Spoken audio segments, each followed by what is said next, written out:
경매 시장에 물건이 정말 많이 나오고 있습니다. 그냥 검색을 하면 약 2만 개 가까이 물건이 떠 있어요. 선택의 폭이 굉장히 넓어졌죠. 경쟁도 좀 떨어지고 좋은 낙찰도 받을 수 있고, 하나도 안 오른다고 하더라도 한 2천만 원, 3천만 원 정도는 수익을 보는, 처음 하시는 분들이라면 언제 내가 돈을 벌고 싶은가를 잘 생각해 보셔야 돼요. 경매 시장이 할 만한 시장이 된 게 너무 데자뷰처럼 반갑기도 하고, 물 만났다.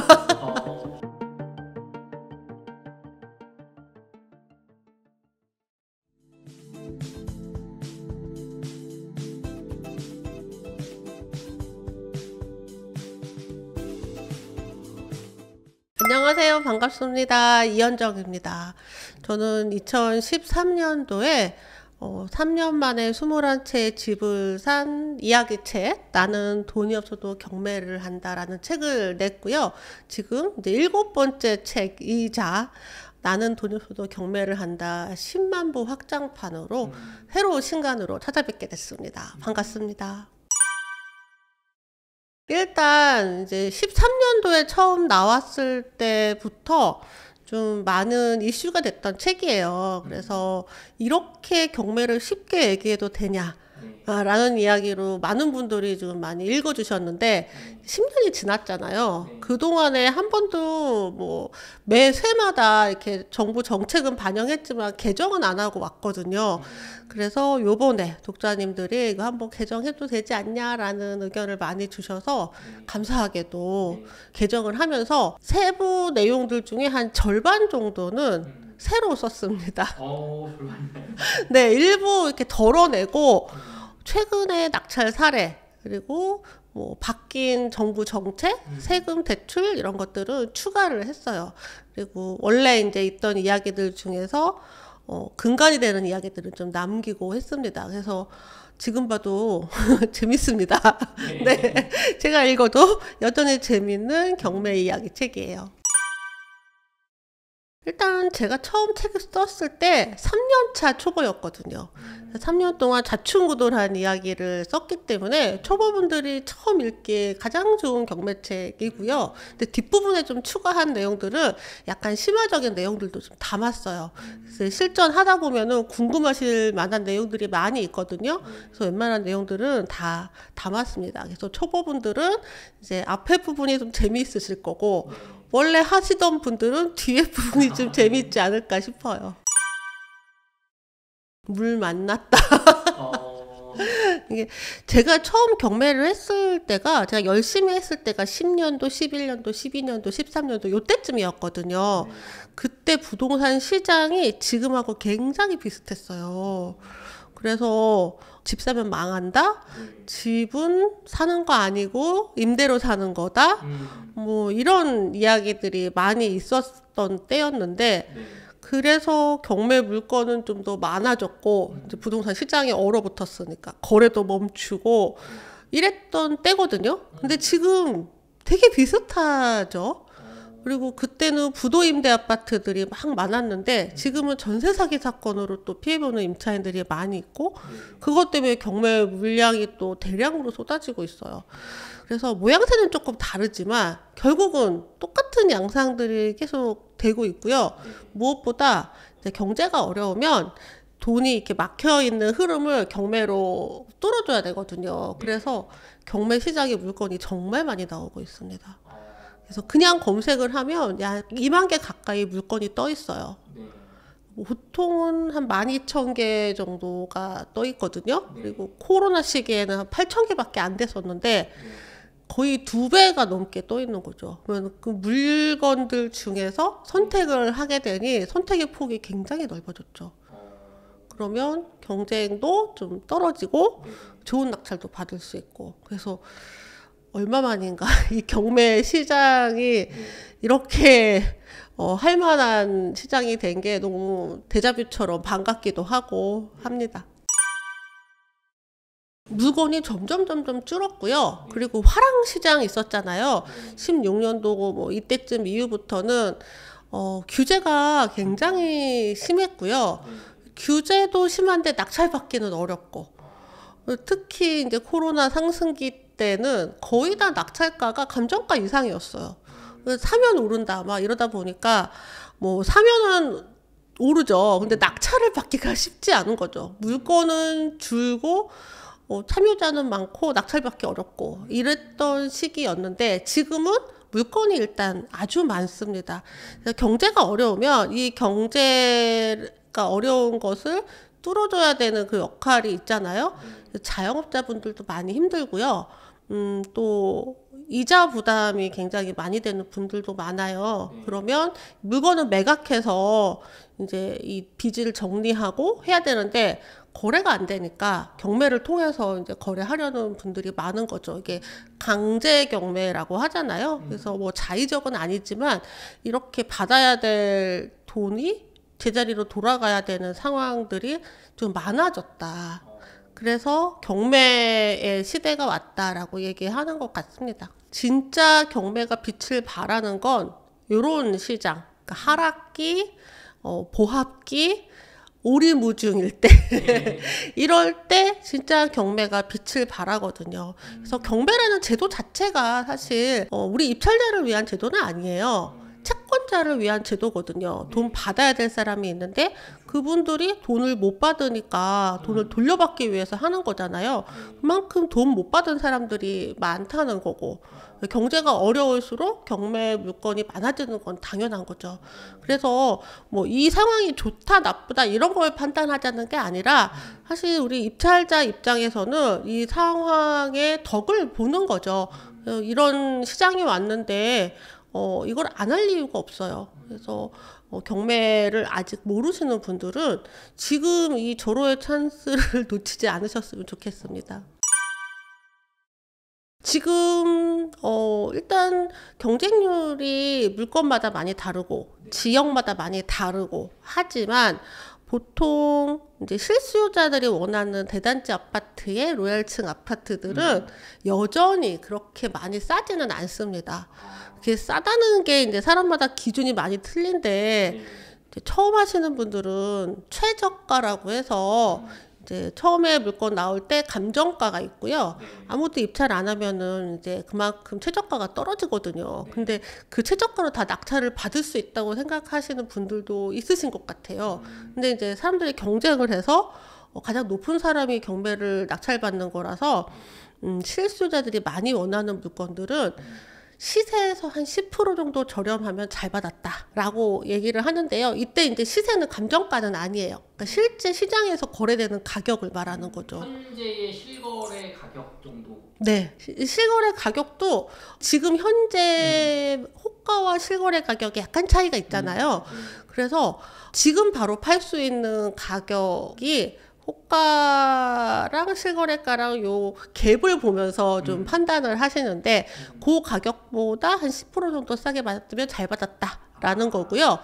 근데 그거는 지금이니까 이렇게 좀 저가 시장이니까 가능하고요. 화랑 시기에는 거의 비슷합니다. 그냥 그 가격에 받기도 해요. 근데 투자자 입장에서는 절반 가격에 받는 경우들도 있어요.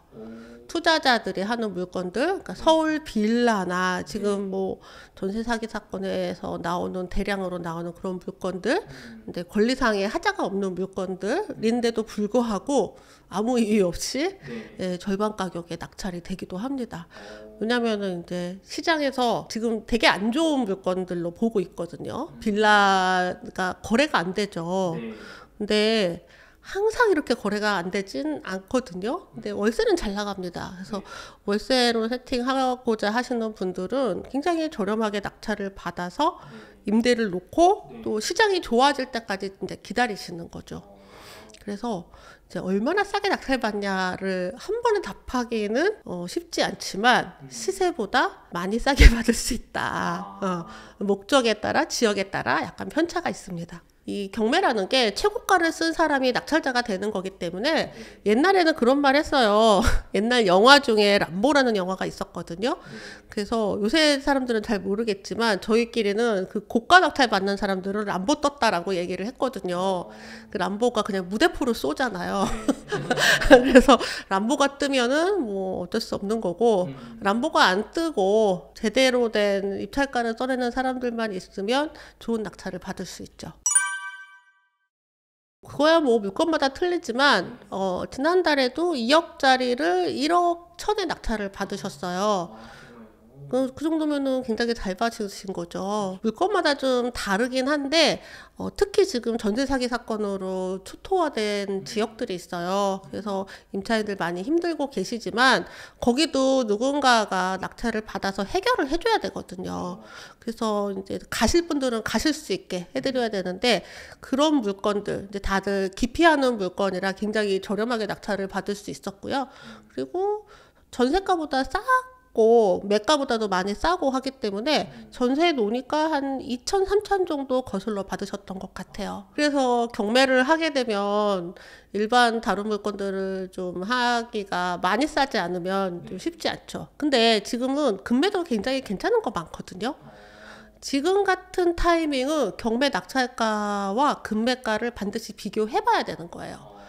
근데 이게 금매가가 싼지 안 싼지를 판단을 할 수가 없잖아요. 근데 경매하는 사람들은 판단을 할 수가 있어요.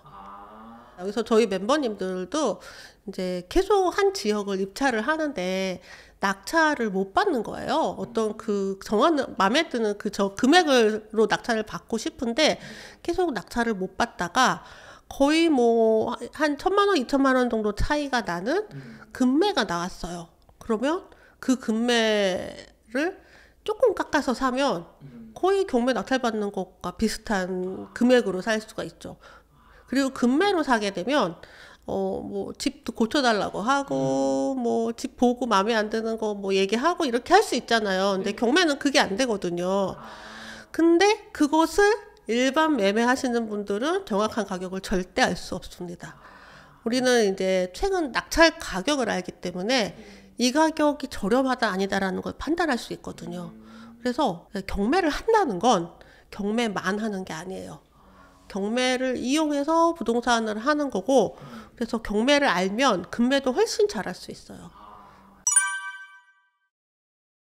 사실 이제 대단지 아파트들은 보통 실수요자들이 많이 대기하고 계시잖아요. 그런데 그 외에 이제 서울 외곽에 뭐 한 20년 차 되는 아파트들 실수요자들 별로 좋아하지 않으시죠. 경쟁이 어떻게 되는지를 보셔야 되는데 뭐 몇 세대 이하 몇 세대 이상 뭐 이런 거 상관없이 그 지역에서 실수요자들이 들어오면 일단 어렵습니다. 그래서 그 지역 사람들 중에서 전월세 살고 있다가 이 아파트만 생기면은 이사 가야지 하는 그런 아파트 아닌 것들이 훨씬 좀 저렴하죠. 그래서 투자자들끼리 경쟁을 하는 물건들.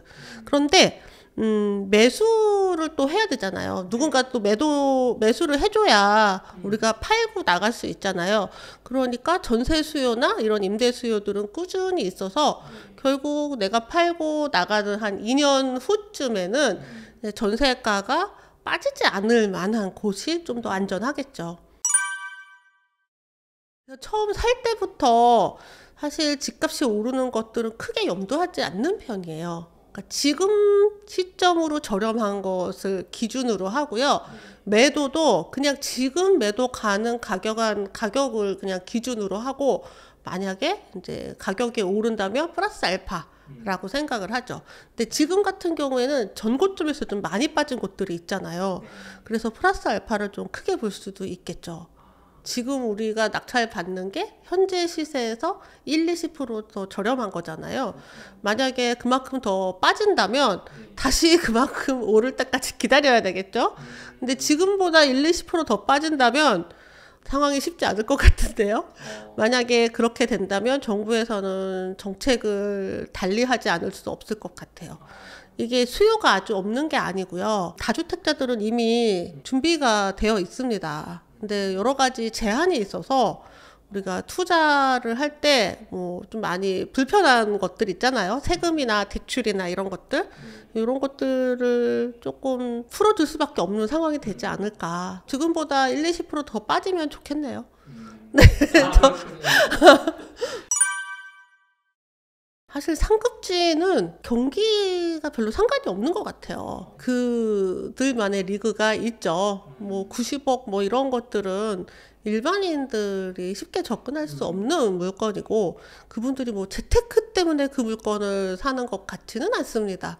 그리고 우리 이제 이 방송을 보시는 분들한테는 어차피 그림의 떡일 테고 그래서 그런 물건들을 좀 제쳐두고 내가 내 집 마련을 할 만한 물건들 그리고 그 외에 이제 투자 수익을 낼 물건들 혹은 월세 수익을 받을 물건들 이런 물건들을 위주로 보셔야 될 것 같아요. 그리고 이제 제일 중요한 게 이렇다더라 저렇하더라 이런 얘기들이 되게 많은데 진짜 먼 나라 먼 나라 얘기예요. 가까이 있지만 내가 가진 종잣돈으로는 가질 수 없는. 그래서 저는 이런 여러 가지 이슈들 중에서 나하고 맞는 게 어떤 건지 좀 잘 선별하셨으면 좋겠다라는 생각이 들어요. 뭐 나는 종잣돈이 뭐 5천만 원 있는데 맨날 음마아파트 뉴스를 본들 아무 소용이 없잖아요. 그리고 부동산 폭락했으면 좋겠다라고 하는 것보다는 5천만 원으로 할 수 있는 내 투자 물건이 어떤 건지를 다시 이제 그 시장을 다시 찾아보는 게 어떨까 싶습니다. 그래서 각자 정말 부동산 시장이 크잖아요. 지역적으로도 정말 우리나라가 작은 땅덩어리지만 부동산 온도차가 지역적 편차가 좀 많거든요. 서울과 또 수도권 다르고 또 지방 다르고 또 아파트와 비아파트 다르고 그래서 내가 이 돈으로 할 수 있는 시장은 어떤 시장인지 그쪽을 좀 포커스를 맞춰서 보시면 훨씬 더 도움이 되실 것 같습니다. 사실 1,000만 원부터 시작할 수 있다고 말씀을 드리는데요. 할 수는 있어요. 근데 힘들다는 건 먼저 전제로 깔고 말씀을 드릴게요. 재작년에 저희 이제 아들이 종잣돈 700만 원으로 4천만 원짜리 빌라를 낙찰 받았거든요. 네, 수도권이고요. 역에서 자차로 한 10분 거리입니다. 근데 이제 반지하 빌라고요. 매우 낡았어요. 그리고 당시에는 유리창이 다 깨져 있고 온통 쓰레기가 쌓여져 있는 그런 빌라였지만 어쨌든 매우 싸죠. 그래서 그런 물건을 이제 낙찰받고 잔금을 할 때 또 대출을 또 80% 받았거든요. 그래서 이제 가진 종잣돈으로 물건을 할 수 있었죠. 그래서 인테리어 하고 임대 놓고 지금 월세 48만 원 받고 있습니다. 수익률이 어마어마하죠. 그러니까요. 1년도는 480인데. 그쵸. 수익률이 어마어마하죠. 이미 이제 월세 받아서 투자금은 다 이제 회수하는 정도고요. 근데 원래는 2년이 되고 나서 매도를 하려고 했어요. 그래서 올해가 2년이 됐었거든요. 근데 올해 이제 매도 시장이 너무 안 좋은 거예요. 빌라가 안 팔립니다. 그래서 원래는 이제 예전에 처음 입찰을 할 때는 9,500 정도면은 팔리지 않을까. 근데 가격에 상관없이 안 나가는 거예요. 그래서 어쩔 수 없이 2년을 또 추가로 임대를 하고 있어요. 그래서 소액 물건들은 이렇게 빌라 같은 거 매도 타이밍이 내 맘대로 안 되는 경우가 많아요. 그래서 이제 원금을 회수하는 시기나 매도 타이밍이 좀 더 원활했으면 좋겠다 하면은 아파트를 하셔야 되는데 제가 우리 아들이 그 얘기 하더라고요. 엄마 나는 아파트 하고 싶은데 빌라 해야 돼요? 넌 돈이 없잖아. 너 돈 있어? 돈이 없으면 없는 대로 할 수 있는 물건을 하자라는 게 제 의견이고요. 이 물건을 이제 매도를 하게 되면 종잣돈이 한 3천만 원 정도로 불어납니다.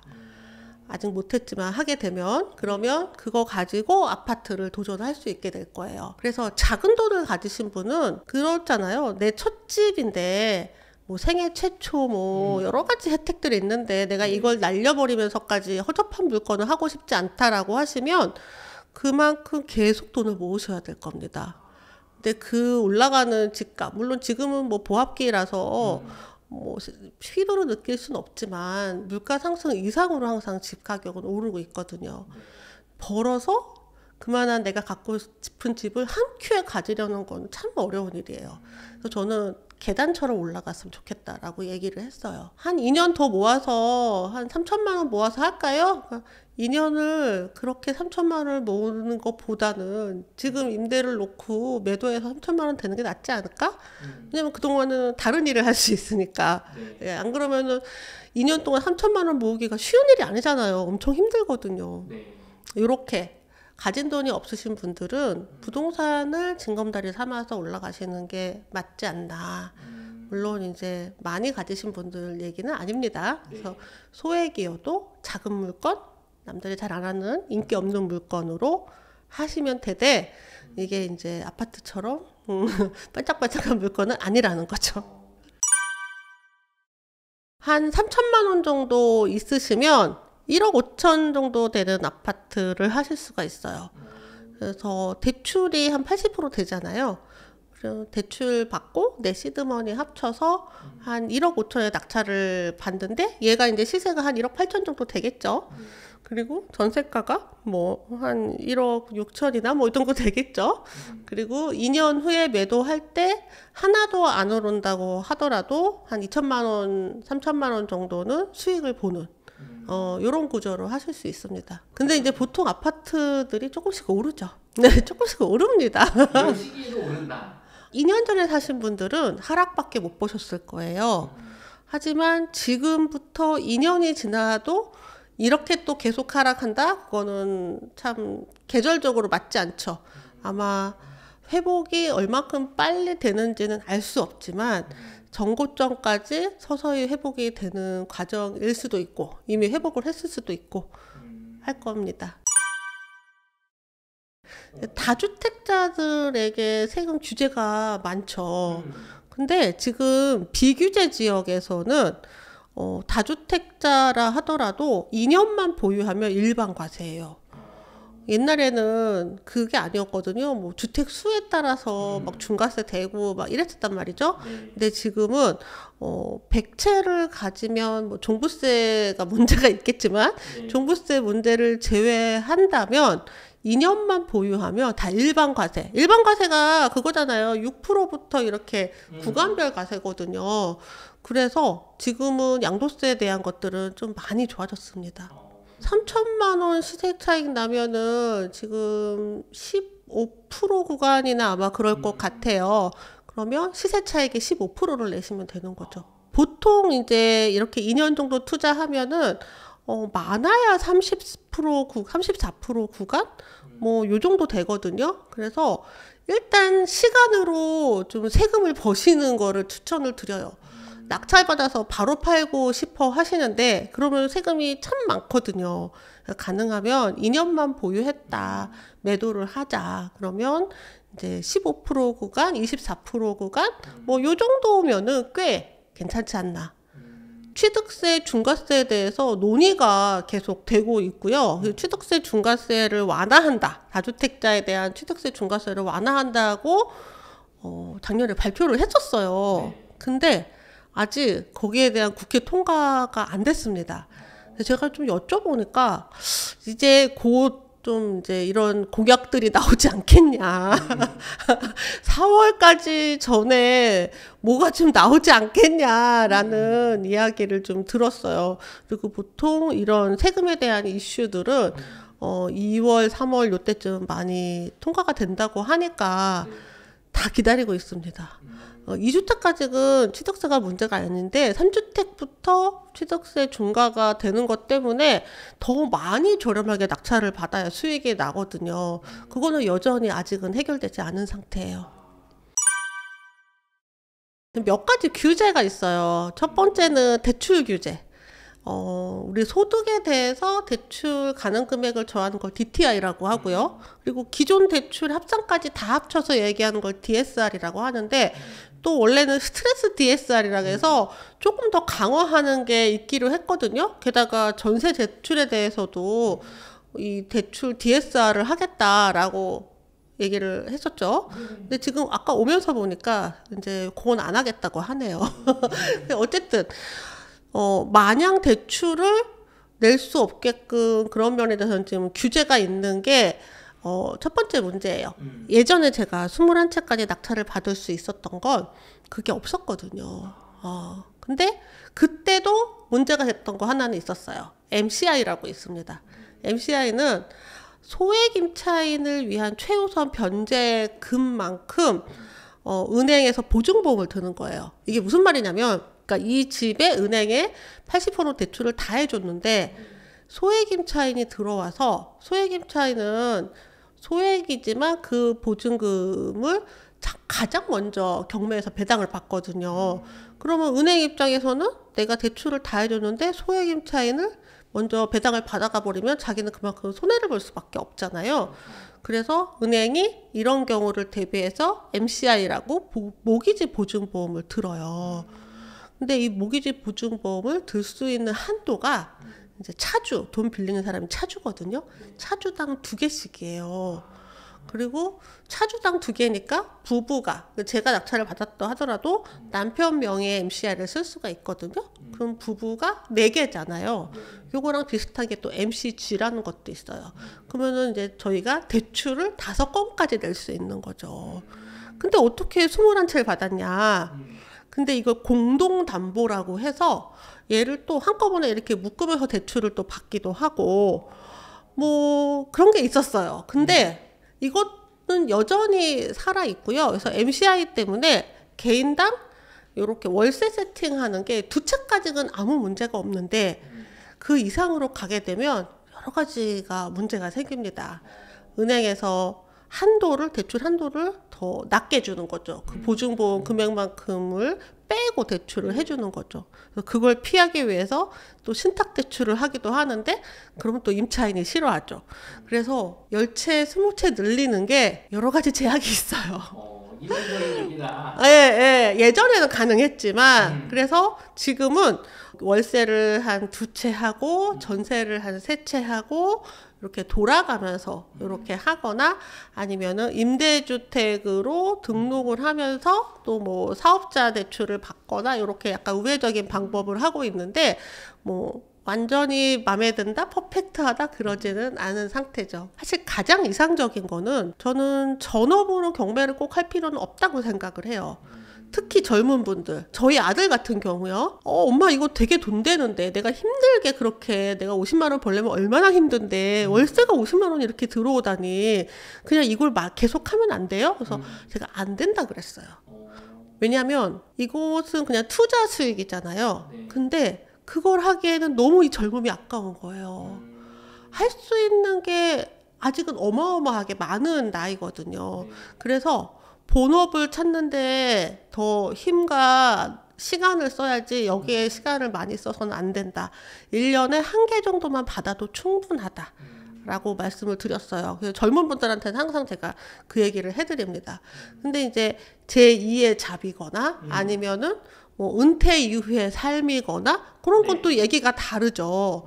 그렇다면 아예 전업으로 하셔서 뭐 원룸이나 다가구나 이렇게 크게 운영하시면서 임대 수익 받아가시면서 이런 것들도 괜찮다고 생각을 합니다. 그래서 물건을 얼마나 가지고 싶냐고 물어보면 다 많이 가지고 싶다고는 하지만 그만큼 내려놔야 되는 것도 있다는 거를 기억하셔야 돼요. 내가 이렇게 이거랑 비슷해요. 자식이 많으면 되게 좋잖아요. 제가 아이가 셋인데 되게 좋은데 그만큼 해야 할 일이 많습니다. 비슷한 거예요. 그래서 물건이 많이 가지면 많이 가질수록 다사다난하고요. 그리고 하고 싶지 않은 일들, 뭐 임차인 관리라던가 이런 것들도 하지 않을 수 없는 거죠. 그래서 내 상황에 맞춰서 했으면 좋겠어요. 그리고 특히 젊은 분들은 나의 모든 시간을 부동산에만 쏟는 것은 저는 바람직하지 않다고 생각합니다.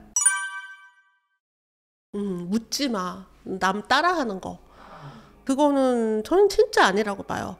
한동안은 갭투자, 남들은 다 갭투자 한다니까 갭투자하고, 누구 또 지방에 또 간다니까 우르르 버스 타고 가서 지방 가고, 뭐, 찍어주는 거 사고, 강사 따라다니면서 뭐, 보지도 않고 사고, 진짜 그랬거든요.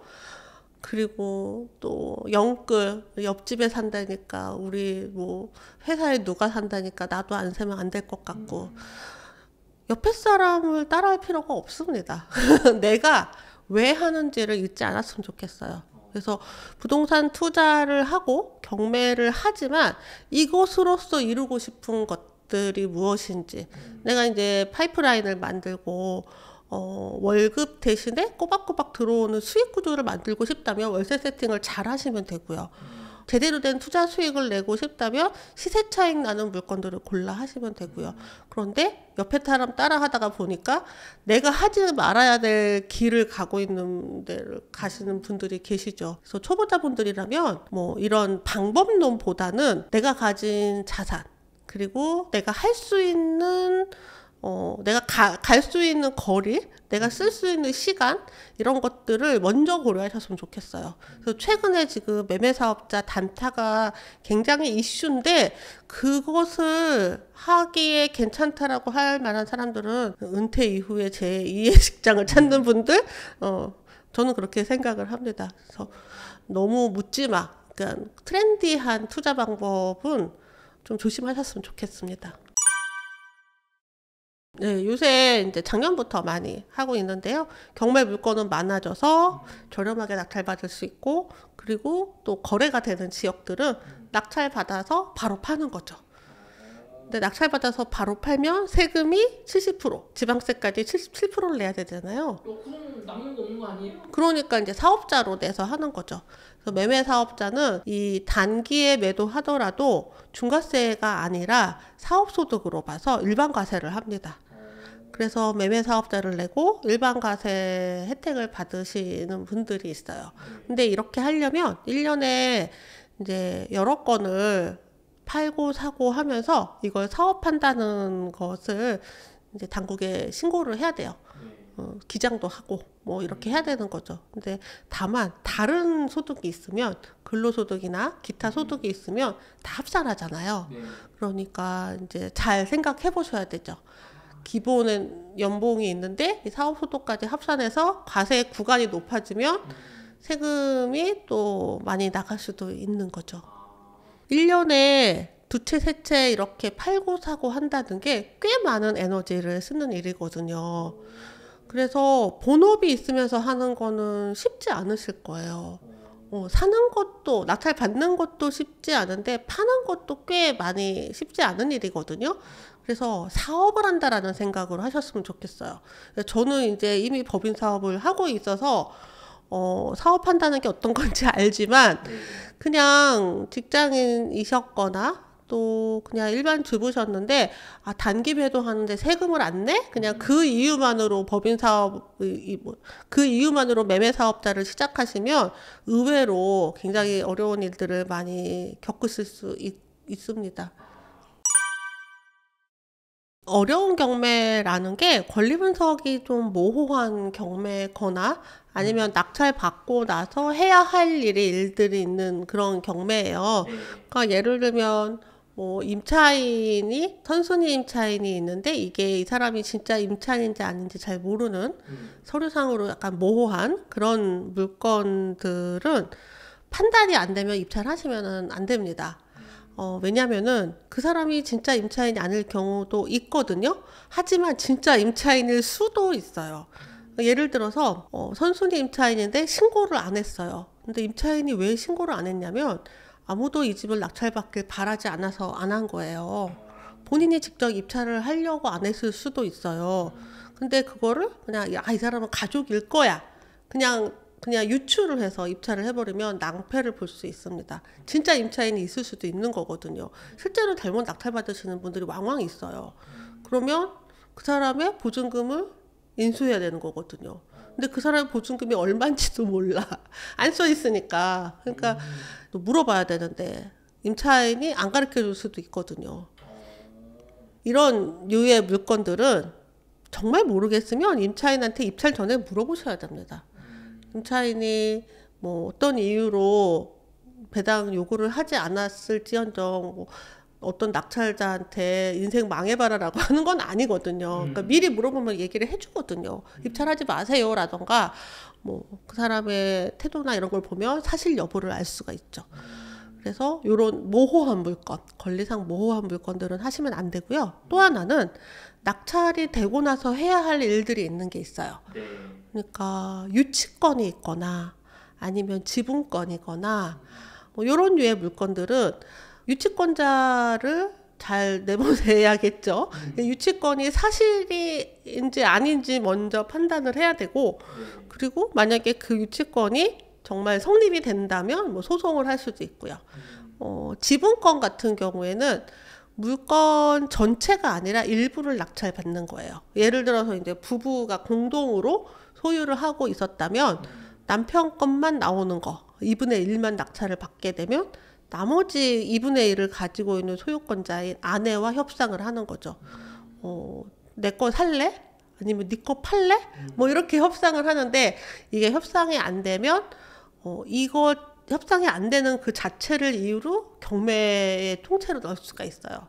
그래서 공유물 분할 경매를 넣을 수도 있고. 근데 이게 다 이제 법적인 소송이나 뭐 이런 서류들이 계속 왔다 갔다 하는 것들이거든요. 그래서 초보자분들이 이것부터 시작하면 경매가 꽤나 어려울 수 있습니다. 그래서 초보자분들은 그냥 일반 물건 하시면 되는데 대부분이 다 일반 물건이에요. 이런 물건들은 되게 소수예요. 그래서 저는 이제 법정지상권 이런 것들도 잠깐 했었는데, 법정지상권은 뭐냐면 토지와 건물의 주인이 다른 거예요. 그래서 제가 토지를 낙찰 받으면 이 건물을 철거를 하거나 아니면은 건물의 소유주한테 내 토지를 사라고 하는 거죠. 근데 대부분 제가 해봤더니 다 이제 시골 어르신들이더라고요. 그래서 나랑은 안 맞는다. 이 토지를 날린 거는 아들이 내 토지를 날리고, 사실은 이 집에는 어르신이 살고 뭐 이런 것들 많더라고요. 그래서 한 놈만 팬다라는 건데, 그게 이제 저는 좀 안 맞아서 안 하고 있었어요.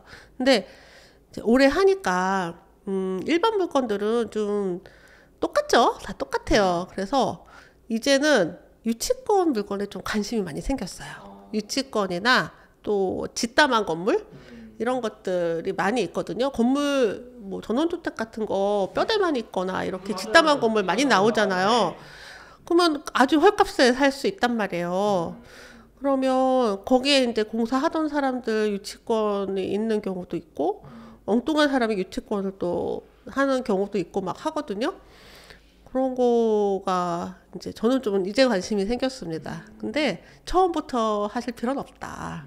처음에는 쉬운 물건 하시면 그래야 재밌죠. 처음부터 어려운 물건 하다가 한번 데이면 다신 하기 싫거든요. 네. 그래서 일반 물건 하시길 권합니다. 권리 분석이 제일 쉽습니다. 네. 경매 전체 과정 중에 가장 쉬운 게 권리 분석인데요. 근데 용어가 좀 어렵죠. 그래서 일단 3가지 파트로 이루어져 있어요. 권리 분석은 상, 중, 하 이렇게 있는데, 제일 쉬운 하부터 말씀드리면, 집주인이 있는 집은 그냥 말소 기준 권리라는 거, 이 모든 권리가, 이 집에 딸린 모든 권리가 사라지는 걸 말소라고 하거든요. 말소 기준 권리를 찾고 특별한 예외가 없는지만 보면 끝이에요. 아까처럼 뭐 유치권이나 뭐 이런 것들이 없으면 됩니다. 그래서 아주 쉬워요. 집주인이 사는 집은 말소 기준 권리만 확인을 하죠. 그리고 임차인이 사는 집은 조금 더 따져봐야 돼요. 이 임차인이 힘이 있는가 없는가. 임차인의 힘을 대항력이라고 하는데요. 내 돈 주세요라고 할 수 있는 힘이에요. 그래서 임차인이 보증금을 다 못 돌려받게 되면 낙찰자한테 네가 대신 주세요라고 할 수 있는 힘이 있거든요. 그래서 그 힘이 있는지 없는지를 먼저 판단을 해요. 그리고 이 임차인이 배당을 잘 받는지 요것까지 판단을 합니다. 그래서 힘이 있더라도 배당을 잘 받으면 안전한 물건이에요. 근데 힘이 없는 임차인은 배당을 못 받아도 상관없습니다. 그래서 이게 두 개의 조합을 잘 살펴봐야 돼요. 임차인이 힘이 있는가 없는가, 배당을 잘 받는가 못 받는가. 그래서 나한테 혹시 넘어오는, 임차인의 보증금이 나한테 넘어오는 일은 없는가. 요게 이제 두 번째 중이에요. 그리고 상, 이게 아까 선순위 임차인. 선순위 임차인인데 이 사람이 과연 배당을 받아도 되는 사람인데 못 받는 건지, 아니면 그냥 가족인지 약간 모호한 거, 명확하지 않은 것들, 이게 상이고요. 그리고 선순위 임차인이 있는데 세금이나 뭐 공과금이나 이런 것들이 먼저 배당받아 가는지는 않는지, 뭐 임금 채권이라 그래서 뭐 3년치 퇴직금과 3개월치 임금도 먼저 배당을 받아가게 돼 있거든요. 근데 이게 그 임차인들 중에서 최우선 변제권을 가진 사람들하고 같은 순위예요. 또 어려운 얘기를 자꾸 하고 있네요, 제가. 그래서 선순위 임차인이 있으면 이런 임금 채권 혹은 당해세, 공과금이 먼저 배당이 돼서 이 사람들이 배당을 못 받아가게 되면 낙찰자가 인수해야 되거든요. 이게 난이도가 가장 높습니다. 그런 거 안 하면 되는 거 아닙니까? 네, 그런 건 초보자분들은 안 하시면 되고요. 근데 이제 저랑 조금 공부하다 보면은 이게 알 수 있는 방법들이 있어요. 여러 가지 유추를 해서, 그래서 그런 것들을 확인을 하고 합니다. 반드시 이제 예상만 하고 하면 안 되고요. 2번, 3번 확인을 하고, 오케이, 이 사람 가족이구나, 이렇게 해서 들어가는 겁니다. 이제 저희는 엑셀표로 해서 하는데요. 이제 처음에 이 물건의 낙찰가가 뭐 1억 원이었으면 비용은 얼마 들고 나중에 매도 가격은 뭐 2억이니까 내가 수익은 어느 정도 날 거고, 사이에 뭐 전세로 세팅을 하게 되면은 뭐 1,000만 원이 거슬러 나올 거고, 이런 것들을 미리 다 계산을 합니다. 그래서 이게 만약에 내가 1억 원의 낙찰을 받는 거 보다 한 1,000만 원은 더 싸게 낙찰을 받아야 수익이 날 것 같다라고 하면은 더 낮춰야 되죠. 그러니까 낙찰을 받는 게 목적이 아니고 원하는 수익이 중요하죠. 그래서 입찰가를 정할 때 먼저 그 수익률을 계산을 다 해보고 입찰가를 정해요. 그래서 최대 이만큼까지 쓸 수 있고 적정선은 이 정도라고 처음부터 다 정하고 들어갑니다. 그게 이제 목표에 따라 달라요. 돈을 벌고 싶은데 언제 벌고 싶으냐. 나는 매달 돈이 들어왔으면 좋겠다라고 하면 월세가 나오는 물건, 오피스텔이나 빌라가 월세가 나오는 물건들이고요. 물론 이제 아파트도 나오긴 하지만 수익률이 매우 다릅니다. 그리고 조금 여유 자금이 있으시면 다가구나 원룸 건물 이런 거를 하시면 월세 파이프라인이 딱 생기는 거죠. 이게 아니라 나는 좀 안정적으로 수익을 내고 싶어 라고 하면 역시 아파트, 그것도 가능한 정고점에서 많이 빠진 물건을 선택하시면 돼요. 정고점에서 많이 빠졌다는 건 그만큼 상승할 여지도 많이 있다는 거잖아요. 그래서 그런 물건을 선택하셔서 낙찰 받고, 그런 물건은 아무래도 전세가보다 싸게 낙찰받는 건 쉽지 않아요. 그래서 내가 투자금을 뭐 한 2억 정도 둘 거다라고 하면 내가 낙찰 받을 수 있는 금액과 전세가의 차이가 2억 정도 되는 물건들을 선택하시면 되죠. 그 중에서 가장 좋은 입지를 선택하시면 됩니다. 그리고 나는 좀 오랫동안 묻어가는 물건을 하고 싶어 라고 하면 지금 진짜 개발 호재가 있는 물건들은 완전히 바닥이거든요. 근데 이런 물건들이 서울은 서울이에요. 서울은 역시 서울이고, 지금은 건설 시장도 어렵고 다 어렵지만 모든 대한민국 사람들은 다 서울로 오잖아요. 네. 그래서 서울에는 반드시 개발이 필요합니다. 그러면 당장 안 되지만 시간을 좀 주고 좀 멀리 본다면 서울에 개발 호재가 있는 그런 재건축 아파트나 또 여유 자금이 적다면 빌라나 이런 것들 하면은 길게 두시면 분명히 수익이 날 겁니다. 그래서 언제 내가 돈을 벌고 싶은가를 잘 생각해 보셔야 돼요. 지금 이제 재건축, 재개발 물건들이 프리미엄 다 빠졌어요. 아, 정말요? 네. 근데 그게 경매로 나오면은 이게 어차피 이제 전월세로 세팅해봤자 수익률이 많이 떨어지잖아요. 네. 아무리 이제 빠졌다 하더라도. 그래서 이 버티는 힘이 있으신 분들이라면 분명히 좋은 기회가 될 것 같아요. 근데 항상 이제 호재가 사실화가 되면은 이때는 이미 다 반영이 됩니다. 호재가 호재일 때 긴가 밀가 할 때 좋은 낙찰을 받을 수 있고요. 이것이 사실화돼서 곧 언제 이러면은 이미 이제 웃돈을 주고 가져가려는 사람들이 항상 생기죠. 우리가 거기 살고 있는 사람을 내보내는 걸 명도라고 하는데요. 근데 이 사람이 잘 나갈 수 있는 사람과 뭔가 안 나갈 것 같은 사람, 이게 다 보입니다. 입찰 전에 다 알 수가 있어요. 보증금 잘 받는 사람이 잘 나갈 거고요.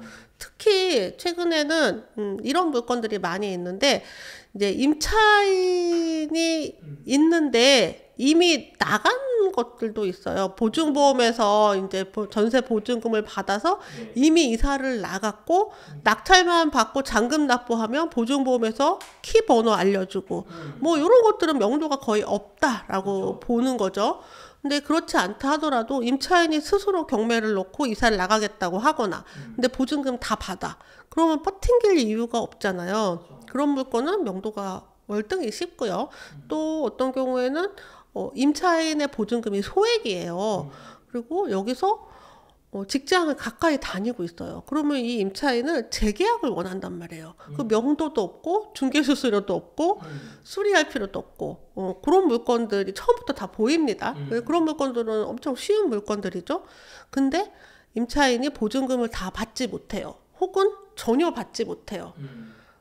이런 물건들은 명도가 아무래도 까다로울 수밖에 없겠죠. 그리고 집주인이 사는 집이라고 하더라도 집주인이 등기부등본을 봤더니 꽤 오랫동안 갖은 채무에 시달려서 온갖 압류와 뭐 이런 게 다 있다. 그러면 집주인이 진짜 돈이 없는 거거든요. 그러면 난 어디 갈 데 없다. 배째라 이렇게 나올 수도 있는 거고 어떤 집주인은 근저당 딱 하나 있고 뭐 관리비 미납도 없고 아주 그냥 성격이 칼 같은 분이죠. 이런 분들은 또 나가실 거고. 그래서 처음부터 선택을 하는 거예요. 아, 나는 명도가 무서우니까 이 점유자가 여자인분만 해야겠다. 이런 사람들도 있었어요. 난 여자라 남자한테 명도하는 거 무서워. 그래서 점유자 이름을 보고 여자 이름으로 낸 것만 이제 낙찰을 받으시는 분도 있었습니다. 그래서 등기부등본, 매각물건 명세서 이런 서류를 보면 명도의 난이도를 어느 정도 유추할 수 있어요. 물론 이제 100%는 아닙니다. 사람이 어떤 사람인지가 많이 우리가 유추할 수 있는 게 한계가 있기 때문에 100%는 아니지만 그래도 어려운 명도는 웬만하면 좀 피할 수 있죠. 그리고 법적으로 이 사람이 당연히 이제 명도가 되어야 되는 물건들만 우리가 선택을 하거든요. 그러니까 뭐 아까처럼 선순위 임차인인데 대항력이 있는 임차인인데 이 사람이 임차인인지 아닌지 모호한 이런 걸 안 한단 말이에요. 그렇기 때문에 명도의 난이도가 다를지언정 안 되는 거는 없다. 우리는 그런 거 안 할 거니까. 그래서 명도는 이제 내가 할 수 있는 물건을 선택하셔서 할 수 있습니다. 걱정 안 하셔도 돼요. 남들이 어려운 걸 싫어하니까 경쟁이 떨어지죠. 그래서 최근에 굉장히 저렴하게 낙찰받은 우리 멤버님 계시는데 그 집에는 임차인이 2명이었어요.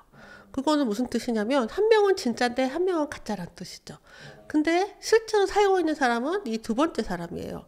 두 번째 사람은 가짜는 아니에요, 사실은. 전체 한 동에서 한 동이 다 임대를 하고 있었는데 진짜 임차인이 돈을 못 받고 이제 나중에 돈을 받으려고 임차권 등기를 하고 이사를 나갔는데 그새 또 집주인이 이사에 두 번째 임차인을 들인 거죠. 그러면 이 임차인은 속은 거죠. 그렇죠. 근데 억울하죠. 억울하죠. 집주인은 없죠. 그러니까 낙찰자한테 막 돈 달라고 하죠. 이런 거는 난이도가 약간은 있다고 볼 수 있어요. 물론 이 사람 나가야 됩니다. 나가야 되는 건 어쩔 수 없는데 근데 이제 약간의 그런 심리적인 난이도가 있죠. 그래서 이런 것들을 할 것인가 말 것인가 다 보입니다. 완전히 망한다기보다는 이제 보증금을 잃는 경우들이 생기죠. 입찰 보증금. 우리는 경매에 참여하기 위해서 보증금을 내고 하거든요. 그러니까 10억 원짜리면은 1억 원의 보증금을 냅니다. 보통 10%의 보증금을 걸고 입찰에 참여를 하는데 잘못 낙찰을 받는 경우들이 있어요. 뭐 권리분석을 잘못해서 인수해야 되는 임차인의 보증금이 있는 거를 인수했다. 그러면 내가 이 물건을 뭐 한 10억짜리 낙찰을 받았는데 10억에 임차인의 보증금을 또 인수해야 되는 거예요. 그러면 난 20억의 산꼴이 되는 거잖아요. 그러면 어떻게 해야 돼요? 잔금을 못 하죠. 그냥 1억을 날리게 되는 거야. 내 입찰 보증금을. 잔금 납부를 하지 않으면 낙찰자가 잔금 납부를 하지 않으면 법원에서는 그 입찰 보증금을 몰수합니다. 그래야지 함부로 입찰하지 않겠죠. 그렇죠. 그리고 법원은 그 입찰자의 몰수된 그 보증금을 잘 보관했다가 네. 나중에 배당을 할 때 다음번에 또 다시 재입찰이 뜨거든요. 네. 그리고 그때 낙찰이 돼서 배당을 할 때 그것까지 보태서 배당을 해요. 그래서 내 입찰 보증금을 잃게 되는 일을 하면 안 되겠죠. 그리고 입찰 보증금을 잃는 경우 중에 또 많은 케이스가 대출을 제대로 못 받게 되는 거예요. 아, 내가 대출을 이 정도 받을 수 있을 줄 알았는데 신용도가 알고 봤더니 뭐 바닥이더라. 그럼 대출이 안 나와요. 네. 돌발 상황이긴 하지만 사실 미리 체크했어야 되겠죠. 이런 경우 때문에 입찰 보증금을 날리기도 하고요. 아예 이제 잔금 납부를 했는데 잔금 납부를 하고 소유권 이전 등기를 했는데 이런 아까 이제 그 이후에 해야 되는 일들 있잖아요. 공유자랑 뭔가를 해결을 해야 된다. 근데 그게 금방 해결이 안 되면 몇 년씩 가게 되는 경우들도 있습니다. 때로는 제가 어떤 분은 7년 동안 소송을 하는 분을 봤어요. 네. 와, 그게 말이 7년이지 애기 태어나서 학교 갈 나이예요.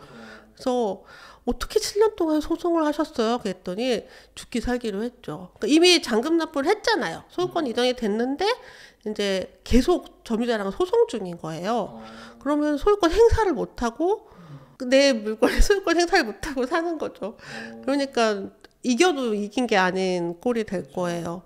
그래서 이런 일들은 굳이 겪을 필요가 없다. 그래서 쉬운 물건으로 하시라라고 말씀을 드리고 권리 분석도 완벽하게 하셨으면 좋겠다라고 말씀을 드리고 있습니다. 경락잔금 대출이라는 건 경매로 낙찰받은 물건에 대한 주택담보대출을 말해요. 네. 그런데 이게 사실 주택담보대출 안에 있어요. 그리고 많이 나올 수도 있지만 반드시 많이 나온다라는 건 아닌 게 감정가의 뭐 70% 혹은 낙찰가의 80% 중에 낮은 금액이 나오거든요. 네. 그러니까 저렴하게 낙찰받으면 80%까지 나오는 거고 감정가랑 비슷하게 낙찰받으면 70%까지 나오는 거예요. 그래서 80%까지 나오면은 지금 다른 LTV보다는 훨씬 더 많이 나온다라고 하기 때문에 감정가 뭐 이런 거 다 따지지 않고 경매로 낙찰받으면 80%까지 나온다 이렇게 통상적으로 말을 하는 거고요. 이것도 다 그냥 일반 은행에서 대출을 합니다. 1금융권, 뭐 2금융권은 조금 더 한도가 나오기도 해요. 그래서 가능하면 1금융권에서 대출을 받고요.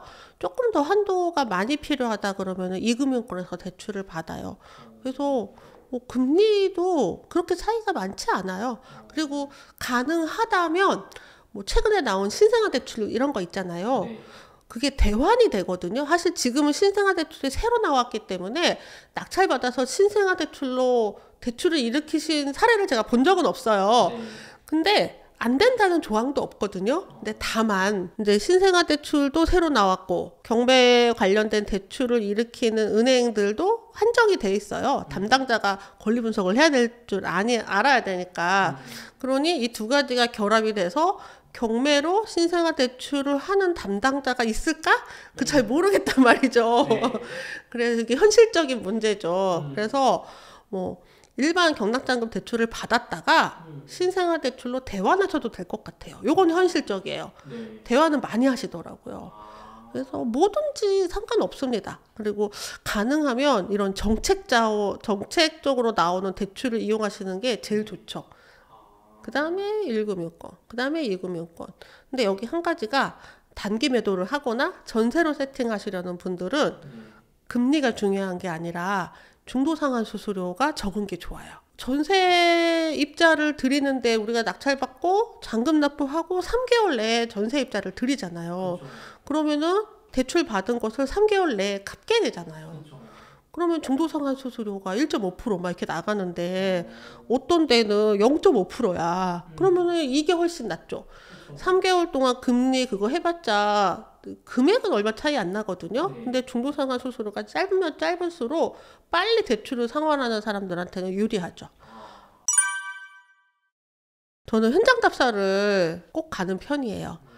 첫 번째는 이제 물건의 하자들 좀 저렴한 물건들을 많이들 하고 계시잖아요. 네. 그래서 현장 답사 우리 멤버님들한테도 현장 답사 갔다 와서 이제 보고서를 저한테 주십사라고 말씀을 드리거든요.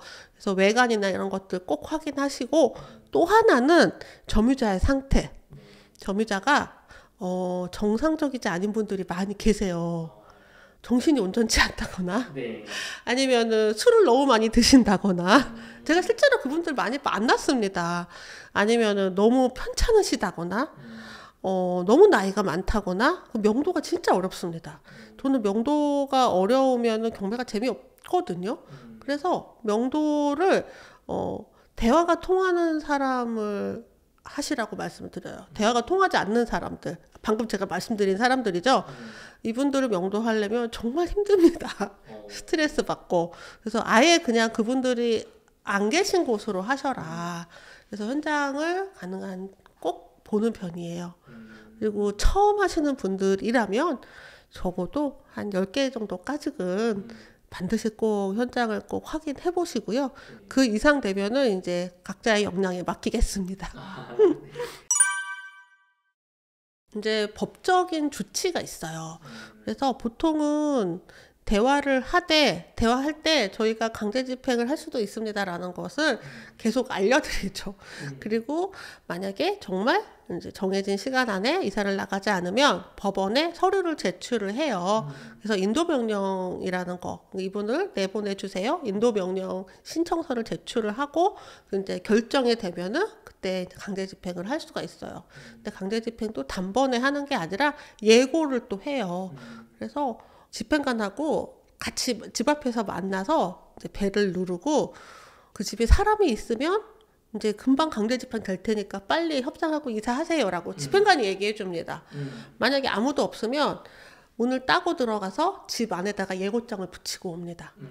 근데 이게 다 법의 보호 아래서 하는 것들이거든요. 네. 그러면 이제 점유자 입장에서는 이런 법이 어딨어 라고 하다가 진짜 이런 법이 있구나 라는 것을 인지하게 되고요. 그 인지하기까지가 시간이 걸려요. 그래서 이게 이렇게 되는 거구나, 내가 정말 강제 집행을 당할 수도 있겠구나라는 걸 알게 되면 웬만하면 다 이사를 가십니다. 근데 이제 그러지 못할 상황이거나 끝까지 인지하지 못하는 분들은 강제 집행을 하기도 하죠.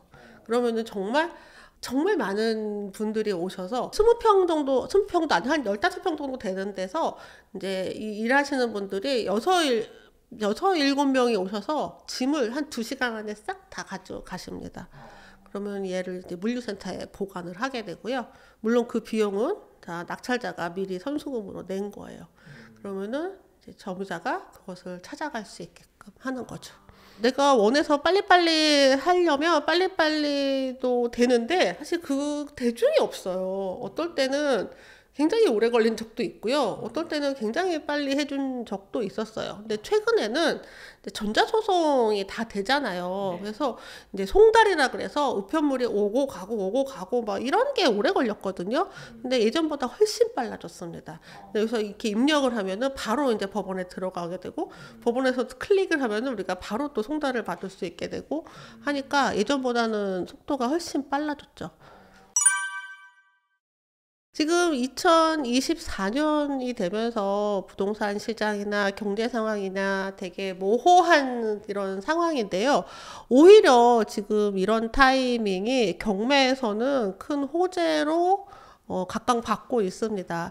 이번에 이제 우리 처음 경매를 시작하시는 분들이라면 제가 신간으로 출가나 나는 돈에서도 경매를 한다 확장판이 큰 도움이 되실 거라고 큰 기대를 하고 있습니다. 2024년 경매 시대 놓치지 말고 즐거운 경매 세계로 오세요.